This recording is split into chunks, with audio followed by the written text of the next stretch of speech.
It's about feeling safe in an unsafe reality.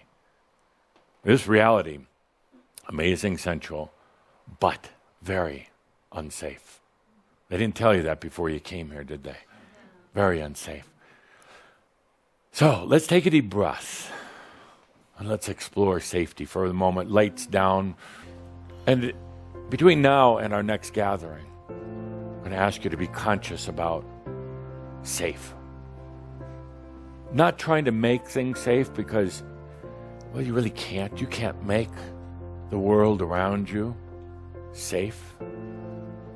But I want you to start looking at the things that have caused you to put up the walls, create the barriers, whether it's in a relationship.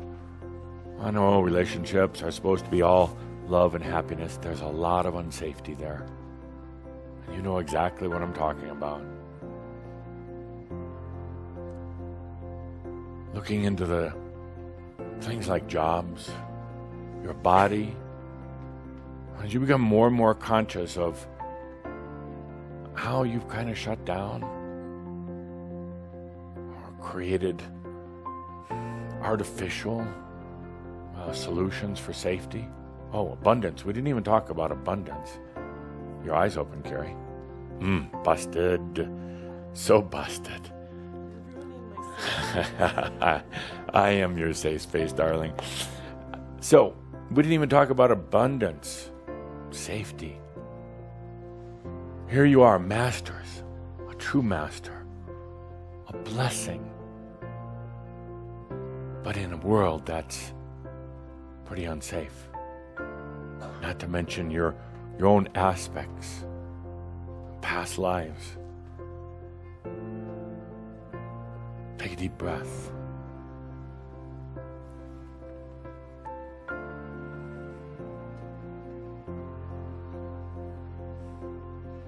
Now, this isn't about trying to go and create some little Makyo place of safety that you can go rushing into anytime you're in trouble. Not at all, because that'd be mental. And pretty soon that, too, would become unsafe. We're trying to create this nice little place in your mind, nice little cottage out in the middle of a forest, and it's all Safeville. Pretty soon that'd get holes in the roof, infested by termites, cockroaches, and rats, and burned down. So we're not going to do that. Not at all. We're going to take a look, a conscious look at safety. Just to recognize, to realize that here you are, divine being, surrounded by things that are kind of unsafe. Your body, your mind, your own mind, unsafe. Starts bringing things into clarity. You start realizing the games that have been played to try to make reality safe. One could say theoretically that a master is safe wherever they are. Well, that's kind of crap. It really is. A master recognizes they might be unsafe. A master recognizes that in this extreme reality called Earth, a lot of unsafe things. Plane engine could drop on this building right now. It could. Yeah, thanks. Thanks for that safe thought, Adamus. Yeah. Probably won't, though. Not because we're going to think positive. Not because we're going to think that we're in some perfect little bubble. Not at all. And we're not going to try to think our way into it, but the fact is that probably not going to happen. Statistically, it's probably not going to happen. Very few engines drop on buildings.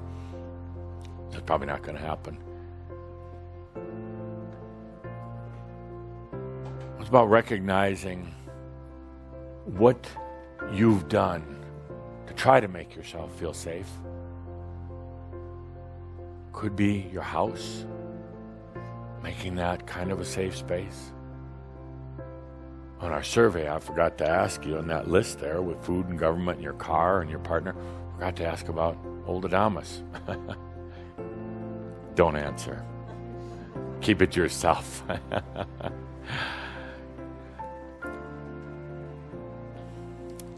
Take a good deep breath. We're not going to try to make unsafety go away. We're not going to try to create some artificial safeness.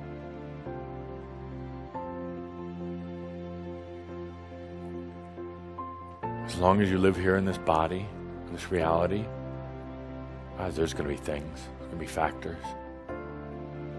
The fact is, you're probably going to not encounter about 99.999% of the unsafe things. You might worry about them, but you're actually not going to encounter them. Probably never actually happen. A few things might. Rock might fall off top of a hill and smash your car. Maybe just the window. But let's talk about the real safety, not the outside world. Let's talk about you, yourself. Not real safe in there. Not a lot of, confidence, I guess. Still carrying around a lot of old vows, old guilts, old issues. They're kind of hardened inside of you, like pillars of a temple. They've just become kind of the structure within the consciousness. Sure, there's a lot of things you've done wrong, so you think. A lot of that, I will never do such and such again. But they actually do kind of become the mortar and the bricks of your consciousness, stuck in there. Might have served you at one time.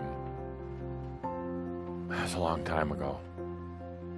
How can you feel safe when you're still carrying around the past? How can you feel safe when you're still bringing up things that happened 10 years ago, 50 years ago, 5,000 years ago? How can you feel safe when you keep going back to the memories of the past? How can you feel safe when there's those constant reminders, whether it's from your aspects, from your mind, or even from your heart, about what you did wrong, failures, hurts to others, judgments about the way you raised your children, lies that you told to other people because it was more convenient than telling the truth? How can you feel safe when you're still carrying around those things? Makes the outside world look pretty safe in comparison, actually. How can you feel safe when you really record those failures? And those are the tapes that play when you're trying to do something new, creative, fun.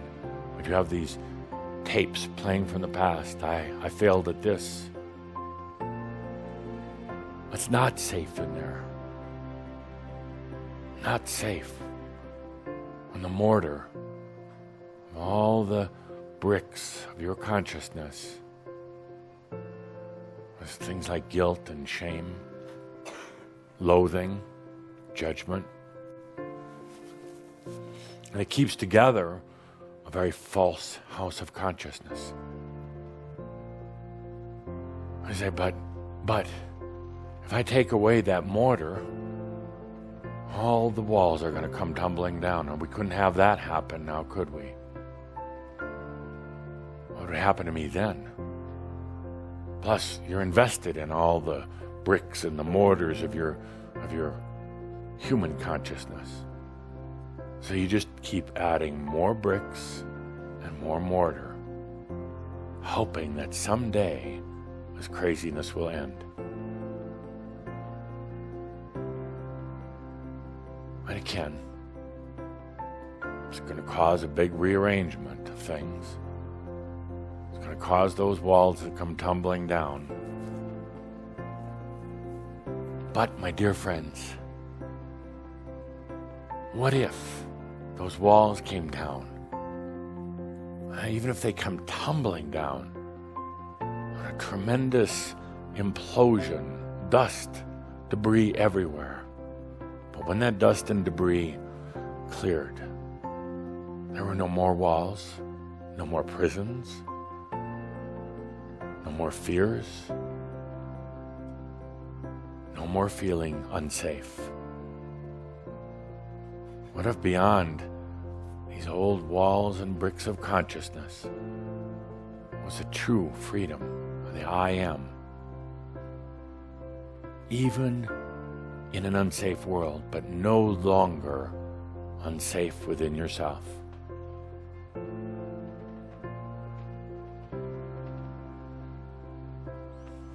Safety within self comes when one forgives themselves. Safety within yourself comes when one forgives themselves.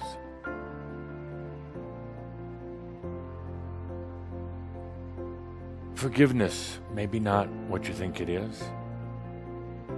Forgiveness isn't saying, oh, I did these bad things, now I let it all go.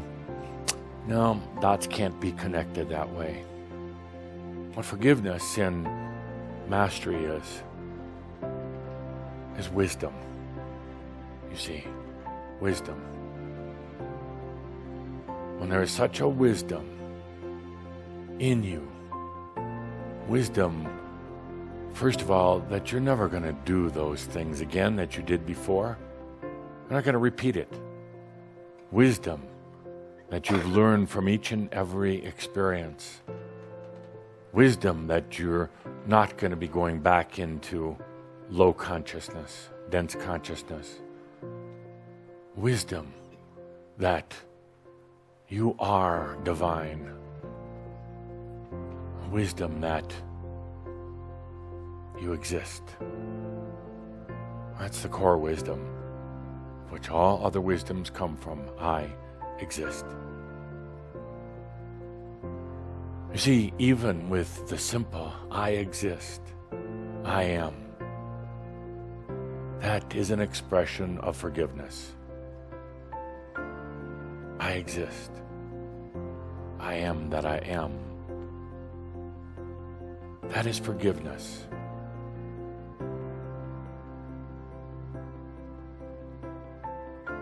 That is freeing yourself of the guilt, shame, judgment, criticism. I exist.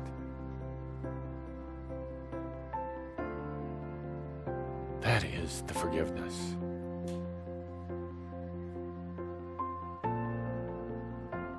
I exist. This isn't a mental thing. Not a ceremony you have to do, sprinkling water over your own head to forgive. Forgiveness. It's really the wisdom. That's what sets you free. And the wisdom is, I exist. That's the safe space. It's not a little room in a big house. It's not a little thought that you can run back to and try to repeat to yourself. It's a feeling.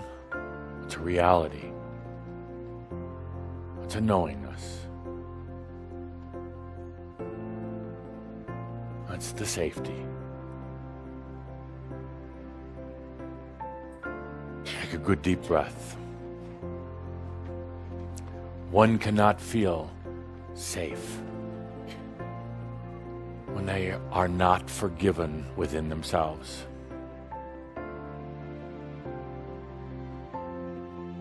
No, you'll still be running and hiding without that forgiveness. You'll still be making up more and more macchio.